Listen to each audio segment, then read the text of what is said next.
Sometimes the most powerful stories aren't these huge, epic tales. They're about one single moment, a split-second choice that just tells you everything. And, well, this is one of those. Okay, so to really get this, you have to put yourself there. It was minus 12 degrees. I mean, this isn't just chilly. This is the kind of cold that actually hurts, where every breath stings and any bit of exposed skin is a really, really bad idea. And the river, it was frozen solid.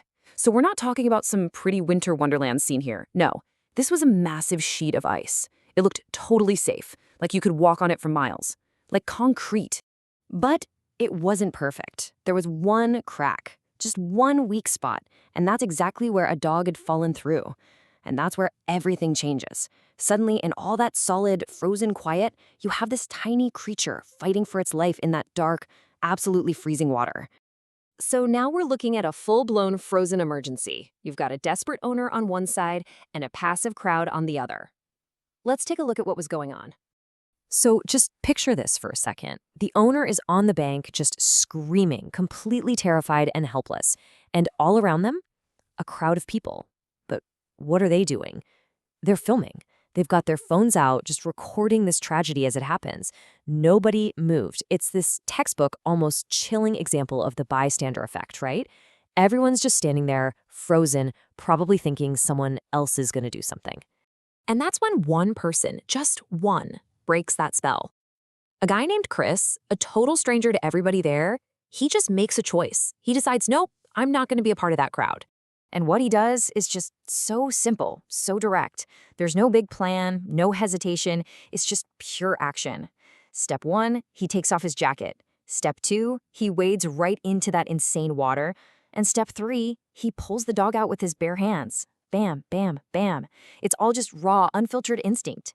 But that minus 12-degree water, the reality of it hits him instantly. This is not a movie, where the hero is somehow immune to the cold. No way. His body starts to shut down immediately. Can you even imagine that feeling? The water was so cold, his hands actually stopped working before he even made it back to the shore. The very things he used to save the dog were now completely useless.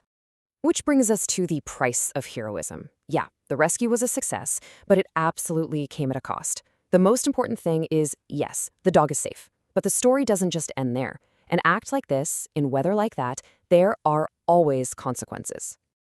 So what was the final tally here? Well, the huge win. The reason for the whole thing is that the dog survived. Amazing. But Chris paid a very real physical price for making that choice. Mild hypothermia and, even worse, frostbitten fingers. And that cost, it really boils down to this one number. 2. He suffered 2 frostbitten fingers. And that's not something that just heals and goes away. That's a permanent injury, a constant reminder of that single day, all for an animal he didn't even know. It just makes his sacrifice so real, so tangible. So this really gets to the heart of it all, just 5 words. The simple reason behind this extraordinary act. I mean, why, right? Why would anybody do that? What makes a person risk their own body for a stranger's dog? The answer is almost unbelievably simple. Seriously, think about it. You've been to the hospital, the adrenaline is gone, the pain is real, and someone asks you, why did you do it? What do you think you'd say? What's the big heroic speech? He just said, I couldn't just stand there. That's it, 5 words. I couldn't just stand there. It wasn't about trying to be a hero or getting attention. For him, it was just impossible to do nothing. It was a statement about who he was as a person, not some quest for glory. Okay, but the story isn't over. Let's jump to the final chapter, an unexpected visitor. We fast forward 3 weeks. Chris is at home recovering. Maybe the whole thing is starting to feel like a distant memory. And then there's a knock on his front door.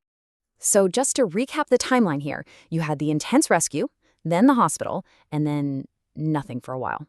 3 whole weeks later. That's enough time for life to kind of get back to normal, right? But that's when the echo of that day comes back. And this is all about the idea of recompensation. To make amends or compensate someone for a loss or harm they suffered. The dog's owner, she felt this deep, profound need to do something. I mean, how do you even begin to thank someone who saved a life you love especially when they got hurt doing it. You try to repay them somehow. So the owner actually tracked him down, she found out where he lived, and showed up at his door with something nobody expected. The original story describes her just standing there, smiling, but with tears in her eyes, and she's hiding something behind her back. You can just feel the incredible emotion of that moment, can't you? All that gratitude and relief, and a surprise she's about to reveal. And that leads us to the final question. What do you think she brought him? That's where we're left hanging. After all of that, the freezing cold, the rescue, the injury, those 5 perfect words, what could she possibly have brought him that would even begin to say thank you? What do you think it was?